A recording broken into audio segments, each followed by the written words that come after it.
প্রিয় ছাত্রছাত্রী, এই ভিডিওতে আমরা এইচএস সেকেন্ড ইয়ারের বাংলা কবিতা অন্নদার আত্মপরিচয়ের কোয়েশ্চেন আনসার আলোচনা করতে চলেছি। তো যারা এই ভিডিওতে নতুন, তো তাদের সবাইকে বলছি চ্যানেলটি সাবস্ক্রাইব করার জন্য এবং বন্ধুদের কাছে শেয়ার করার জন্য। তো এক্সট্রা কোয়েশ্চন প্রথম শুরু করে নিচ্ছি। ভারতচন্দ্র রায় গুণাকর কোন শতাব্দীর যুগের কবি ছিলেন? ভারতচন্দ্র রায় গুণাকর অষ্টাদশ শতাব্দীর এবং মধ্যযুগের কবি ছিলেন। দেবী অন্নপূর্ণা কার নিবাস গৃহ ত্যাগ করেছিলেন? দেবী অন্নপূর্ণা হরিহরের নিবাস ত্যাগ করেছিলেন। দেবী অন্নপূর্ণার ভাই ও পিতার নাম কি? দেবী অন্নপূর্ণার ভাই এর নাম মৈনাক ও পিতার নাম হিমালয়। কাঠের সেউতি মোড় হলো অষ্টাপদ। এখানে অষ্টাপদ বলতে কি বুঝো? এখানে অষ্টাপদ বলতে সোনাকে বোঝায়। দেবী অন্নপূর্ণার পূজা কোন মাসে হয়? দেবী অন্নপূর্ণার পূজা চৈত্র মাসে শুক্লা অষ্টমীতে হয়। ভারতচন্দ্র রায় গুণাকরের সর্বশ্রেষ্ঠ রচনা কোনটি? ভারতচন্দ্র রায় গুণাকরের সর্বশ্রেষ্ঠ রচনা অন্নদামঙ্গল। ভারতচন্দ্র রায় গুণাকর কোন মহারাজের সভাকবি ছিলেন? ভারতচন্দ্র রায় গুণাকর মহারাজা কৃষ্ণচন্দ্রের সভাকবি ছিলেন। দেবী অন্নপূর্ণা হরিহরের নিবাস ছেড়ে কার নিবাসে আশ্রয় নিয়েছিলেন? দেবী অন্নপূর্ণা হরিহরের নিবাস ছেড়ে ব্রহ্মানন্দ মজুমদারের নিবাসে আশ্রয় নিয়েছিলেন। 9 নম্বর, অতি বুড়ো বৃদ্ধ সিদ্ধিতে নিপুণ।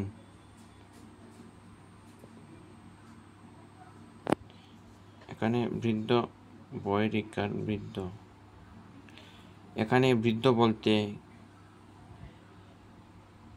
দেবী অন্নপূর্ণা কি বুঝাতে চেয়েছেন? পাটুনি তার কি রূপ অর্থ বুঝেছেন?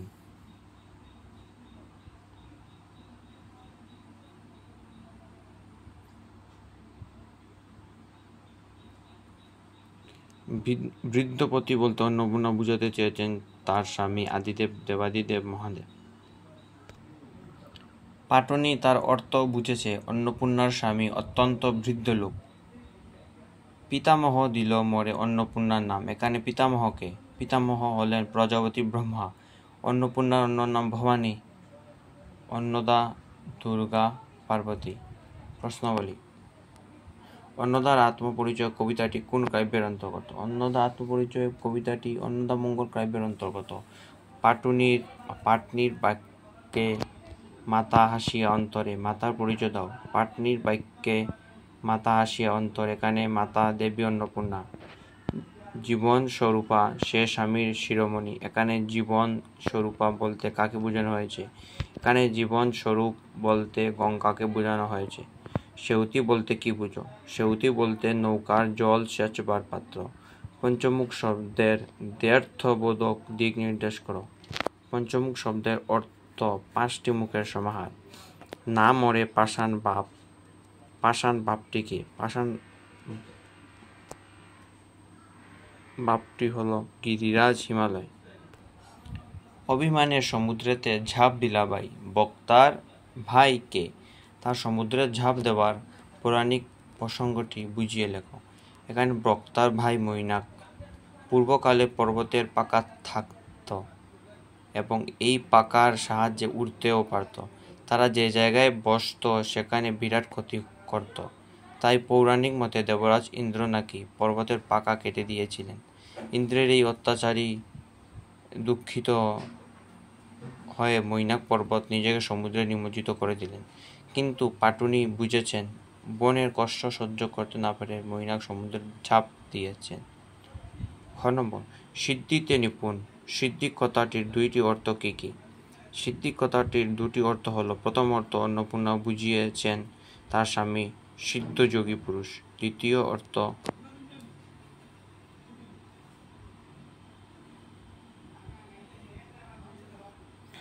অর্থ হলো ঈশ্বরী পাটুনি তার অর্থ বুঝেছেন অন্নপূর্ণার স্বামী সিদ্ধি ও গাঁজা ভাং খেতে পারদর্শী। কথায় পঞ্চমুখ কণ্ঠভরা বিষ। কেবল আমার সঙ্গে দণ্ড অহর্নিশ। দেবী অন্নপূর্ণার দ্ব্যর্থবোধক ভাষায় আত্মপরিচয় দেওয়ার সময় তার স্বামী সম্পর্কে বলেছেন তার স্বামী শিব পঞ্চানন। তিনি 5 মুখে সর্বদা বেদাদি শাস্ত্র কথা বলেন। তিনি সমুদ্র মন্থনের সময় বিষপান করে নীলকণ্ঠ হন, কিন্তু ঈশ্বরী পাটুনি অর্থ বুঝেছে অন্নপূর্ণার স্বামী কুকথা বলেন।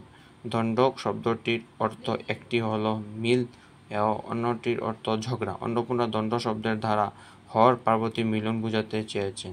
অন্যদিকে ঈশ্বরী পাটুনি দণ্ড শব্দের অর্থ বুঝিয়েছেন অন্নপূর্ণা স্বামীর সঙ্গে দিনরাত ঝগড়া করেন। ঈশ্বরীরে জিজ্ঞাসিল ঈশ্বরী পাটুনি, এখানে বর্ণিত উল্লিখিত 2 ঈশ্বরীর পরিচয় দাও।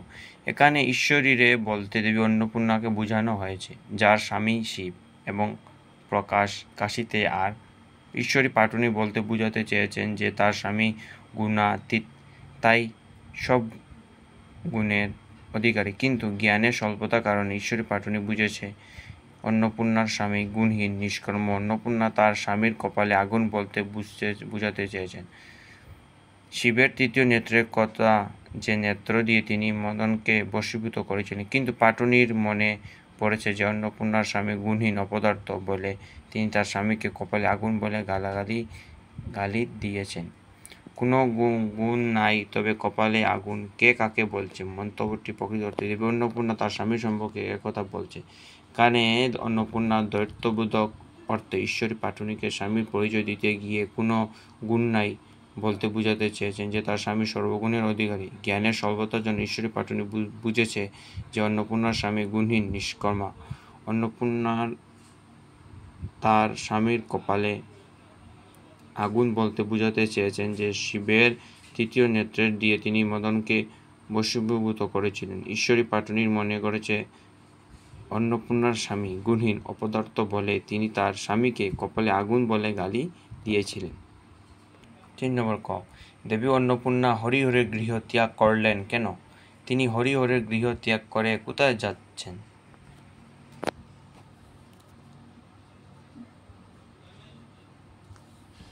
দেবী অন্নপূর্ণা নিজ মাহাত্ম্য প্রচার করার জন্য স্বর্গের বসুন্ধরাকে মর্তে প্রেরণ করেন।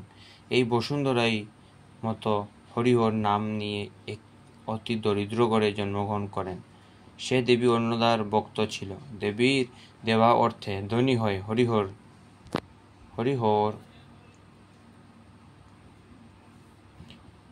অন্নদার পূজা করার প্রচার শুরু করেন। তারই বাড়িতে দেবীর দেওয়া অর্থে ধনী হয়ে হরিহর অন্নদার পূজা প্রচার শুরু করেন।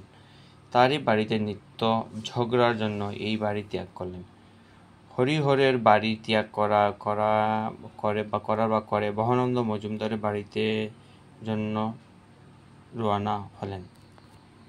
নম্বর, ইহাতে বুঝিনে তুমি নিশ্চয়ই কে কাকে একথা বলেছিলে, এবং সে কিভাবে বুঝল সে উদ্দিষ্ট ব্যক্তি নিশ্চয়ই দেবতা? গাঙ্গিনী নদীর মাঝি ঈশ্বরী পাটুনি দেবী অন্নপূর্ণাকে একথা বলেছেন। অন্নপূর্ণা যে দেবী দুর্গা সে একথা ঈশ্বরী পাটুনি জানত না। সে ভেবেছিল অন্নপূর্ণা 8-10টা কুলীন গড়ের নির্যাতিতা অপমানিতা বধূর মতো গাঙ্গিনী নদী পার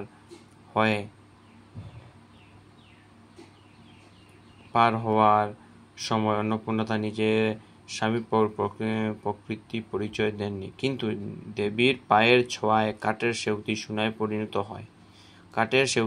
পরিণত হওয়ার আশ্চর্য ঘটনাটি দেখেই ঈশ্বরী পাটুনি বুঝতে পারে যে উদ্দিষ্ট ব্যক্তি নিশ্চয়ই কোনো দেবতা। তাই দেবীকে অবতরণ করে পাটুনি দেবীর প্রকৃত পরিচয় জানার জন্য অস্থির হয়ে ওঠে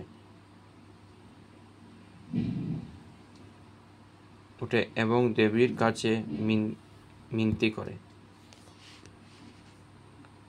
অন্নদার আত্মপরিচয় পাঠটিতে তৎকালীন সমাজের যে ছবি ফুটে উঠেছে তা নিজের ভাষায় বর্ণনা করে। ভারতচন্দ্রের অন্নদামঙ্গল কাব্যে অষ্টাদশ শতাব্দীর সমাজের বাস্তব পরিচয় ফুটে উঠেছে। সেই সময়ে বাংলাদেশে যে কৌলীন্য প্রথাটি প্রচলিত ছিল তার চিত্র অন্নদার দেওয়া আত্মপরিচয়ের মাধ্যমে অপরূপ বাস্তবতার সঙ্গে ফুটে উঠেছে। এই পরিচয় প্রদানের মাধ্যমে সকলের আড়ালে অন্নদা যে একটু কৌতুক অনুভব করেছিলেন সে কথা সত্য, কারণ নিন্দার বদলে স্বামীর প্রশংসাই তিনি করেছিলেন। কুলীনের ঘরে মেয়ে দান করা সে যুগে ব্রাহ্মণ কায়স্থ পরিবারের একটি পালনীয় কার্য ছিল। কুলীন স্বামীর বয়সের কোনো বাদ বিচার ছিল না। অতিবৃদ্ধ স্বামীর ও তরুণী বধূ ছিল। কুলীন ঘরের ছেলেরা ছিল বহুপত্নিক। সংসার প্রতিপালন করা দক্ষতা তাদের থাকত না। স্ত্রীর প্রতি অশ্লীল ব্যবহার করতে তারা বিন্দুমাত্র দ্বিধাবোধ করত না।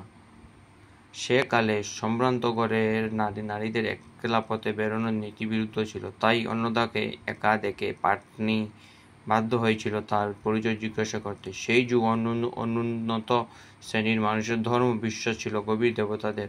তার ভক্তি করত, কিন্তু তাদের সামনাসামনি হতে ভয়ও পেত। সেতুর উপর অন্নদা তার দুটি পা রাখার সঙ্গে সঙ্গে যখন সেটা শোনা হয়ে যায়, তখন ঈশ্বরী পাটনি ভয় পেয়ে গেল। কিন্তু যখন সে দেখল দেবতা তাকে সম্পত্তি দান করেছেন, তখন তার উপর আরো উপরে ভক্তি বেড়ে গেল। ঈশ্বরী পাটনিকে সে দিনের দরিদ্র সমাজের প্রতীক না ধরলেও একথা বলা যায় যে সে যুগের দরিদ্র শ্রমজীবী মানুষের আশা আকাঙ্ক্ষা খুব একটা বেশি ছিল না। ঈশ্বরী পাটনির দুধে ভাতে থাকার বর প্রার্থনার মধ্যেই সে কালের দরিদ্র জনসাধারণের আশা আকাঙ্ক্ষা একটি বাস্তব চিত্র সুন্দরভাবে ফুটে উঠেছে। ঈশ্বরী পাটনির চরিত্র সৃষ্টিতে ভারতচন্দ্র রায়গুণাকর কতদূর সার্থক হয়েছেন তা এই চরিত্রটি বিশ্লেষণ করে বুঝে দাও। অষ্টাদশ শতাব্দীর গ্রাম বাংলার দরিদ্র শ্রেণীর প্রতিনিধি ঈশ্বরী পাটনি, সে খেয়া পাড়ের মাঝি। ঈশ্বরী পাটনি চরিত্রটি স্নিগ্ধ সরলতায় ভরা। সাংসারিক জীবনের অভিজ্ঞতায় সে অভিজ্ঞ। অশিক্ষিত হলেও চরিত্রটির নীতিজ্ঞান প্রবল ছিল, তা আমরা এই কবিতায় দেখতে পাই। স্ত্রীলোকের পক্ষে যাতে বেশিক্ষণ অপেক্ষা করা উচিত নয় বুঝে পাটনি নৌকাটি তাড়াতাড়ি ঘাটে নিয়ে এলো। আবার ঘাটে এসে একা যুবতী রমণীকে দেখে তাকে পার করতে চায়নি, কারণ তার মনে হয়েছিল যে তার বিপদে পড়ার সম্ভাবনা থাকবে। পরে তার পরিচয় নিয়ে তাকে পার করে। নৌকা পার করার সময় ঈশ্বরী পাটনির জীবনের স্বাভাবিকতা ও কর্তব্যপরায়ণতার কিছু পরিচয় পাওয়া যায়। পাটনি অন্নদার তার থেকে নৌকা পার করবার ভাড়া আগে ঠিক করে নিতে চায়।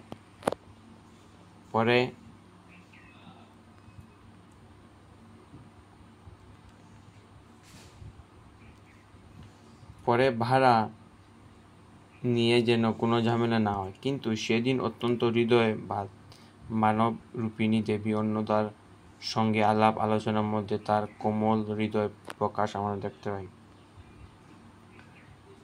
ঈশ্বরী পাটনি দরিদ্র হলেও লোভী নয়। যখন অন্নদা ঈশ্বরীকে আসল পরিচয় দেন এবং দেবী যখন তাকে চাইতে বলে, দেবী যখন তাকে বর চাইতে বলে, তখনই সে স্বার্থ ত্যাগ করে মাতৃহৃদয়ে পরিচয় দিয়েছে। ঈশ্বরী শুধুমাত্র বলেছে আমার সন্তান যেন থাকে দুধে ভাতে। সে ও অনেক কিছু চাইতে পারত, কিন্তু মাতৃহৃদয়ের আহতি সর্বদা সন্তানের মঙ্গলের জন্য। তাই ঈশ্বরী দেবীর কাছে থেকে এই আশীর্বাদ চাইল। এর মধ্য দিয়ে এই চরিত্রটির অমানবিকতা, স্বার্থশূন্যতা ও ভদ্রতার পরিচয় ফুটে উঠেছে। সপ্রসঙ্গ ব্যাখ্যা করো। আমার সন্তান যেন থাকে দুধে ভাতে। আনসার: আলোচ্য অংশটি কবি ভারতচন্দ্র রায়গুণাকর এর অন্নদার আত্মপরিচয় কবিতা থেকে নেওয়া হয়েছে।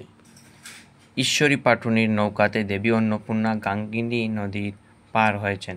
দেবী তার কাছে নিজের পরিচয় লুকিয়েছিলেন, কিন্তু ঈশ্বরী তার সততা ও ভক্তির গুণে অন্নদাকে বুঝতে পারে তিনি যে দেবতা।